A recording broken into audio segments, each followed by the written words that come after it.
Telefónica el abogado Carlos Ramón Campos, a quien saludo con mucho gusto y escuchamos con atención. Adelante, abogado. Muchas gracias, Ángel. Muy buenos días tengan todos ustedes. Bueno, el día de hoy mi comentario va enfocado a la consulta popular que se va a realizar el próximo 1 de agosto del presente año. Y bueno, quiero empezar primero con la pregunta, para efectos de ahí entrar al análisis y también a mi opinión respecto a qué pienso y cómo veo el funcionamiento de esta pregunta en este proceso histórico que está viviendo nuestro país con relación a la consulta popular en materia de investigación de los delitos o posiblemente violaciones sistemáticas a los derechos humanos de las posibles víctimas, como lo denomina la pregunta. Bueno, la pregunta dice lo siguiente: ¿estás de acuerdo o no en que se lleven a cabo las acciones pertinentes con apego al marco constitucional y legal para emprender un proceso de esclarecimiento de las decisiones políticas tomadas en los años pasados por los actores políticos encaminado a garantizar la justicia y los derechos de las posibles víctimas? Bueno, como he comentado, el próximo 1 de agosto se llevará a cabo, organizado por el INE, pero validado en lo constitucional por la Suprema Corte, la consulta popular para esclarecer, investigar y, en su caso, sancionar y reparar el daño a los derechos de las posibles víctimas en los años pasados. En eso consiste la pregunta, principalmente. Sin embargo, ha habido dos posiciones en la opinión pública relevantes que comparto con ustedes mediante su espacio de poder informativo. La primera tiene una posición a favor de la democracia participativa, esto es, la importancia de la participación de la gente en temas de asuntos públicos de trascendencia nacional. La segunda posición atiende a la dimensión dentro de todo Estado constitucional de derecho, donde la interpretación y debida aplicación de la ley no debería estar a consulta, más cuando se trata de asuntos de vulneraciones graves en materia de derechos humanos. En otros términos, si se aplicara todo el marco normativo vigente, en términos llanos, no sería necesaria una consulta popular, para, vaya la redundancia, consultar la justicia y los derechos de las posibles víctimas. Aquí se encuentra el meollo o el nudo del asunto. Entonces, pongo otra pregunta en la mesa que motiva este análisis y comentario. ¿Era necesaria la consulta para el tema de fondo? En lo personal les diré lo siguiente: desde una visión política histórica sí, desde una visión constitucional legal no. Este asunto mediático y político a la vez, por lo que implicará la pregunta, si vota el 40% de la lista nominal, me parece que está funcionando para los fines políticos de la administración pública vigente. Esto para seguir señalando los distintos actos de corrupción de las administraciones anteriores. Esto es, el señalamiento sistemático al régimen pasado que fue votado con B grande el pasado julio de 2018. Sin embargo, desde la opinión jurídica de un servidor, las investigaciones procesales se pueden iniciar con o sin consulta popular. Esto es, con las facultades constitucionales que tienen desde los organismos públicos, sean autónomos o no, conforme a los distintos ámbitos de competencia, se pueden iniciar los distintos procedimientos para investigar, sancionar y reparar los daños en cualquier momento. Se podrían llevar a cabo, sobre todo destacar en aquellos actos ilícitos que no hayan prescrito, que por su gravedad aún tienen una vigencia relevante a considerar frente al Estado y las víctimas, como se ha comentado con oportunidad. Entonces, más allá de lo que se puede opinar y escribir a favor o en contra de este tema, el tema es que la consulta va y será dentro del proceso de transformación social histórica en el cual se encuentra nuestro país.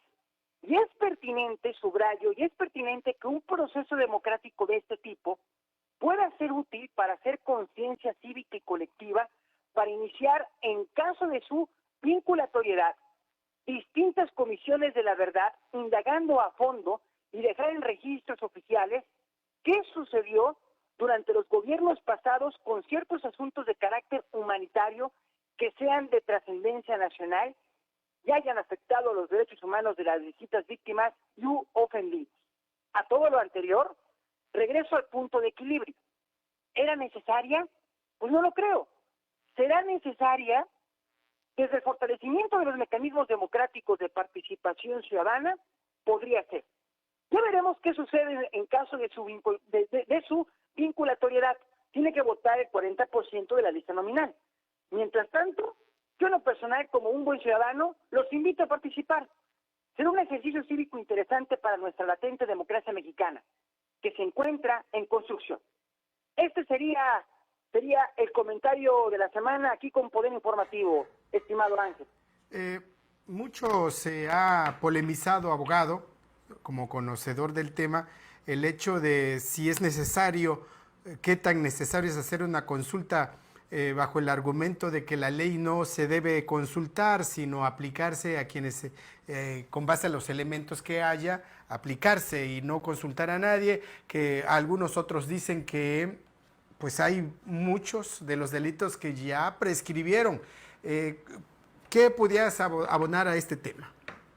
Tu pregunta es pertinente, Ángel, porque en efecto, como lo comento en mi comentario, hay situaciones, actos ilícitos que en efecto han prescrito por su temporalidad, inclusive algunos ya fueron investigados. Y por haber sido investigados, pues técnicamente pues ya no se podían investigar nuevamente. A tan solo que hay otra perspectiva procesal y también probatoria que indague esas situaciones.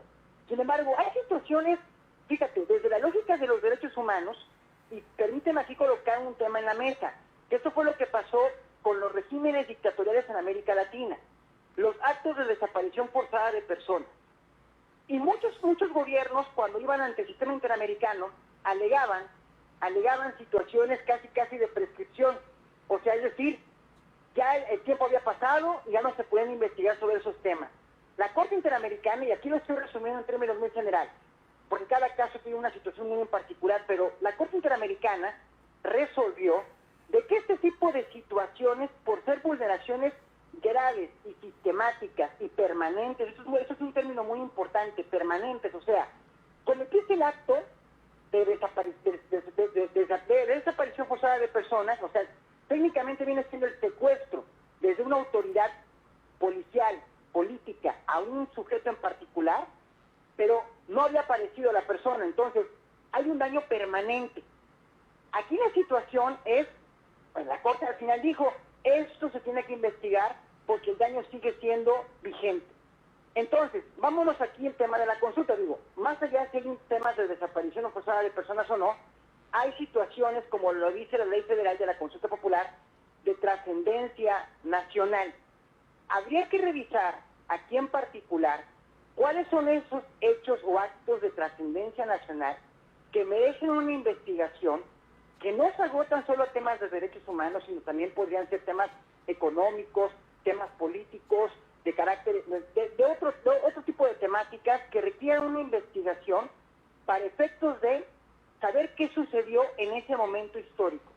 Cabe destacar lo siguiente, Ángel. Si bien nosotros no vivimos regímenes dictatoriales militares hace 30, 40 años, sí vimos un régimen hasta cierto punto, en efecto autoritario, ahí está el registro histórico académico. Sí es importante investigar, y eso creo que es lo relevante de la consulta, la creación de comisiones de la verdad para efectos de llegar a una verdad y de esta manera poder llevarlo a la ciudadanía y saber las distintas opiniones de qué fue lo que sucedió con ciertos hechos que la ciudadanía hoy en día pudiese demandar que se esclarezca. Sin embargo, la pregunta es muy clara, Ángel, y aquí quiero ser muy reiterativo, muy puntual. La pregunta no es haciendo una consulta a expresidentes, es actores políticos. Sí. Por eso inicié con la pregunta, es actores políticos. Sí, de porque gobiernos pasados.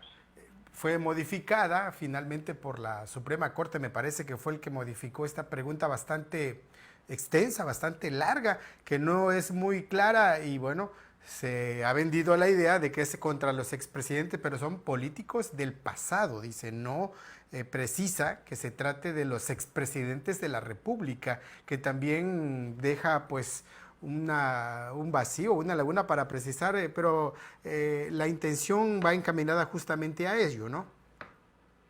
Exactamente, y creo que hicieron bien, pero como bien dices tú, Ángel, y es una situación que está pasando ahorita en la Ciudad de México, es que se esclarezca la interpretación de la pregunta, porque inclusive el mismo presidente, una vez que le modificaron la pregunta, porque pasó por un procedimiento de validación constitucional, que la ley federal obliga para poder ser válida la consulta, es que quedó muy ambigua la pregunta. Pero bueno, al final de cuentas, en derecho todo es debatible. desde las distintas perspectivas que existen con relación a los temas de libertad, seguridad, democracia, en fin. Aquí el punto es que el argumento de la Corte no fue tanto el ir contra alguien, sino es que la gente pueda participar en este proceso de deliberación democrática en lo histórico que estamos viviendo. Además que es importante, abogado, el porcentaje que tiene que participar para que pues sea pues algo fructífera la consulta, porque de lo contrario, si no se llega al 40% del padrón electoral, pues no servirá de mucho, que finalmente es una meta que tienen ahí, ¿no? Exactamente, y ya veremos cómo el gobierno y el Estado funcionan en caso de caso en el 40%. Por eso vuelvo a la pregunta de equilibrio. ¿Era necesaria? Pues para los fines políticos sí. ¿Será necesaria? Pues bueno, ya se verá, conforme esta lógica de participación ciudadana respecto al tema de la consulta. Sin embargo, aquí déjame compartirte un apunte, mi estimado Ángel. Sí, adelante. Vamos a pensar que la consulta se hubiese hecho en la elección pasada. En la elección pasada votó el 52-53% de la lista nominal. Técnicamente la consulta hubiese sido vinculatoria. Pero hubieron debates ahí con el INE, con el gobierno, en fin, un gran debate en la opinión pública y también a nivel institucional, que la pregunta se trasladó de junio de este año a agosto de este año. Entonces, me parece que si la pregunta se hubiese hecho, bueno, no me parece, atendiendo a los registros de la cantidad de gente que votó en las últimas elecciones, por supuesto que la vinculatoriedad hubiese estado garantizada. Vamos a ver, con también hay que decirlo, Ángel, estamos dentro de la tercera ola del COVID-19, con las variantes. Vamos a ver cuánta gente sale a votar este próximo 1 de agosto. Será un experimento interesante para la democracia mexicana, pero por supuesto. Sí, tomando esos elementos, además de argumentan las autoridades electorales la falta de presupuesto para la organización que se requiere en tanto en la difusión y demás, pero bueno, ahí está la convocatoria que es este próximo domingo. Le agradezco mucho, abogado, como siempre. Muchas gracias, Ángel. Aprovecho, si me permite, a saludar a todo tu auditorio. Adelante. Y que se encuentren muy bien en sus hogares y en sus centros de trabajo. Muy bien, le mando un abrazo. Buenos días. Buenos días. Es el abogado Carlos Campos Chávez, comentarista en Poder Informativo.